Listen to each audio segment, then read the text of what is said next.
on a recon walk together if you'd like to join me. I've got the big attack coil on the AT Pro, 15-inch double D butterfly style. That way I'm going to do a recon and cover lots of ground as I bushwalk and survey the area. If I do get into an area where there's a few targets and it looks like it may be a camp or a tent area, I've got the standard coil with me. That's coming along.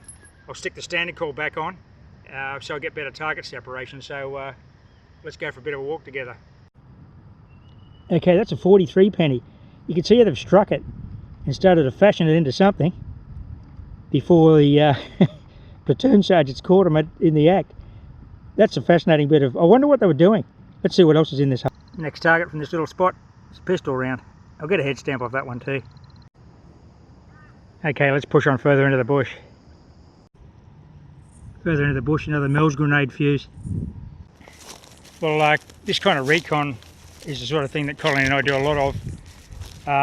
Like I said, a lot of times you can't get a good feel of the site from Google Earth, and this kind of recon on foot is necessary, and it's paid off today. I'm really happy with how this is going. Doesn't always work like this. We do a lot more detecting than we film. Spend a lot of hours in the bush, often finding nothing, but today's the exception. And I'm on the lookout now for some more gun pits or somewhere else where the army may have been camped in here.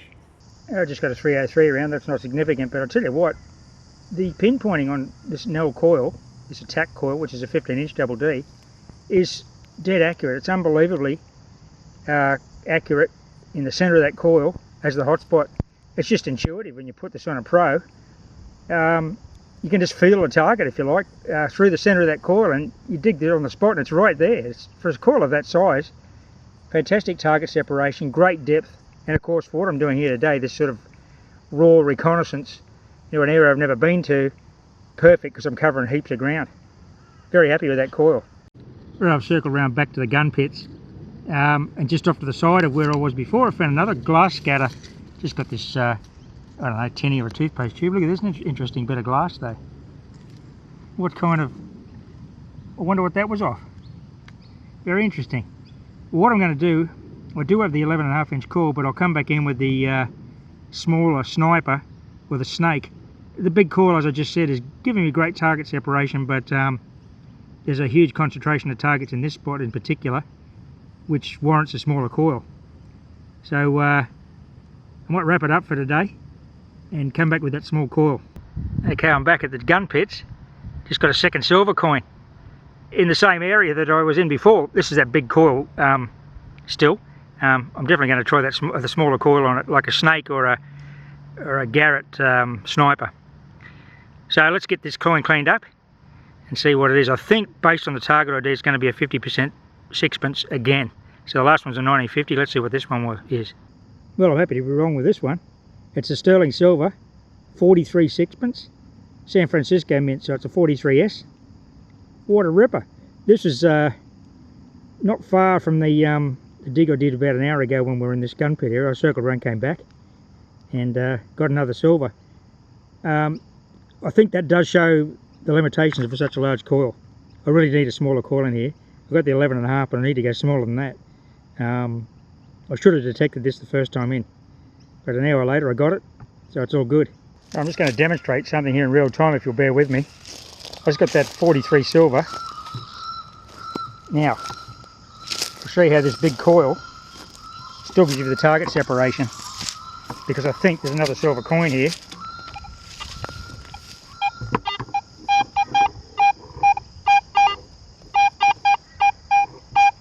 Now, here I'm getting a lot of high tones there. And this is the issue I'm having with a 15-inch coil. But there, I'm getting something that's jumpy, but it's up into the 80s. Now, with a smaller coil, this is going to be a lot easier. I'm definitely going to go and get those smaller coils coming maybe tomorrow before the rain. You can see that high tone, and that's a big coil separating that target. So let's have a dig here, and we'll see what we got. Could be another coin.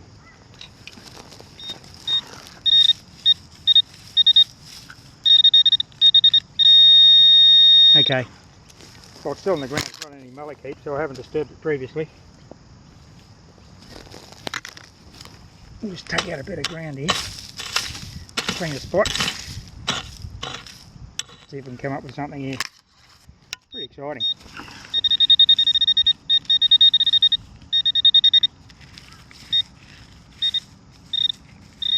This is pretty mineralised ground too.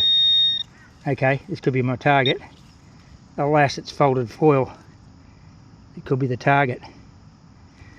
Let's have a look. Check with the detector. I'll move you back because the machine with that coil on it will detect the camera.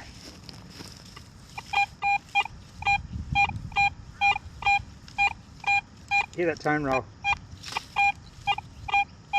I've got something up in the malachite, but I don't think it's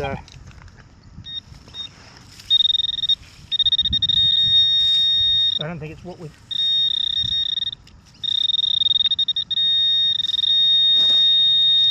Okay. Tell you what, it's a bit of a treasure trove. The coins, number of coins and relics I've got out of this little spot. Fair bit was dropped. Okay, there it is. There's the target. It's the top of a toothpaste or some sort of medical tube. Typical of an army camp find. Okay, I turned the camera off, persisted with that dig, and there was a high tone target, another silver coin. It's a threepence this time. Little tiny threepence. I knew in there somewhere, and it wasn't that tube. It was popping out a bigger number.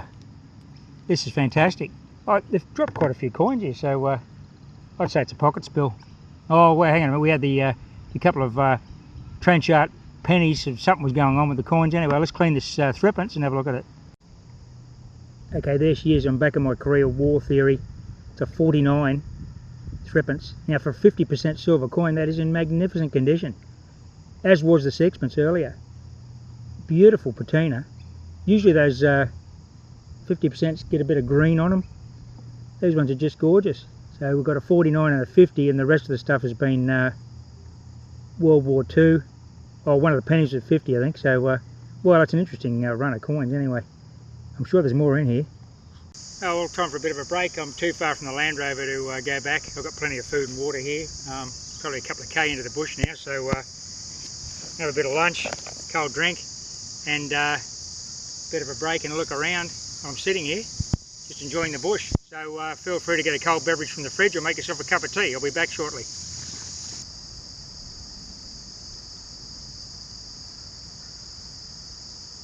While I'm still going at the gun pits, this was a whisper of a signal on the big coil, quite deep, deeper than any other coins, and I've got a halfpenny, another one. That's a ripper. Gee, you've got some coins out of the spot now. The boys must have been here for quite a while. Despite what the kookaburras are laughing at, we're doing all right. Well, there she is. It's a 1950 halfpenny. So I think that's 3 coins. I've got dated 50, a sixpence, penny, and a halfpenny. And amazing that we could pick these concentrated targets out with that bigger coil. I'm pretty happy with the way that performs, actually. Not really suited for what I'm doing here, but it's producing the good. I just got this. It was partly exposed like that, and I thought it was one of the rifle cleaning tubes for a 303, but it's not. Good quality military item. I don't know what that's off.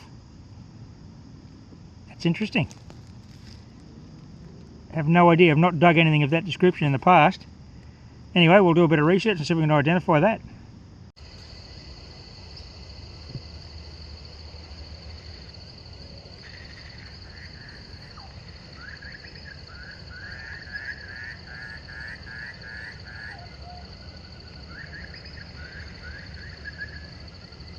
Army button off a shirt, fatigues. I won't clean it here. Looks like a little coin actually, doesn't it? But yeah, definitely a button off a jungle shirt or something like that. Okay, I'm back with an epilogue of sorts. We've had a couple of days of heavy rain. I'm back at the gun pits. I've changed equipment. I've now got the little Nell Snake, which is a really sensitive little coil. Great target separation. I was in here with the attack and found all those coins in the button, a couple of buttons last time, with that great big 15-inch coil. So now I'm going to just rake this little tiny area where I found these coins and redo it with the little snake, because it'll definitely hit me with the targets that the big coil missed. Not to say the big coil wasn't efficient, certainly was, but let's see what's left behind. Okay, well, a Nell snake has rewarded me straight away with a silver coin. It's 50%. I knew it would be by the target ID. It was only 60. A 48 threepence. So the big coil didn't have the target separation to ping this one. I did get 1 threepence out of here, but this is what I suspected would be here. More coins hidden amongst a lot of clutter here. This is great, really encouraging. That's only the first target out of the little dump area that I've got.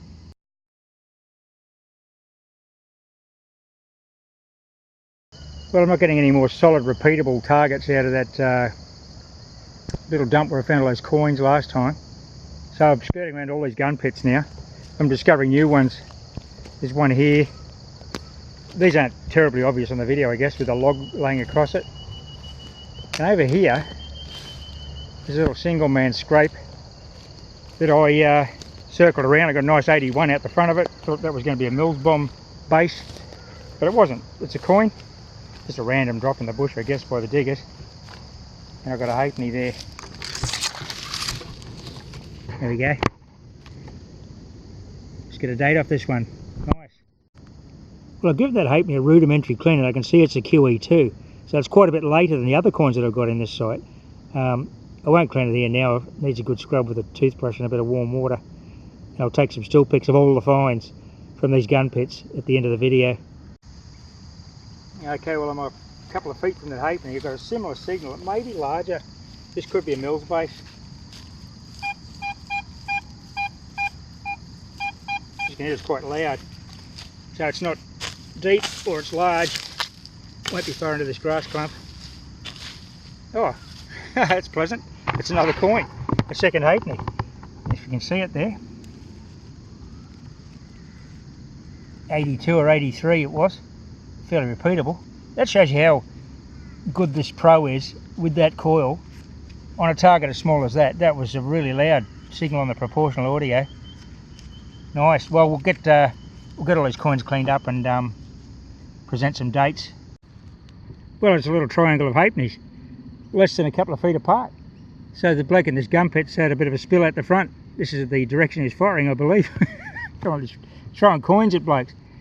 Another halfpenny. That was a lovely 81, 82, but it was quite a bit deeper. I can see it's a kangaroo, look at that, beautiful. Righto, let's keep checking around this gun pit, there might be more.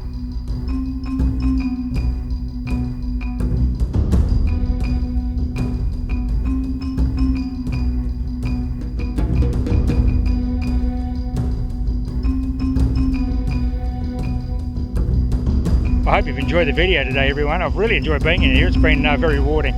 Thanks for watching and happy fossicking. Bye for now.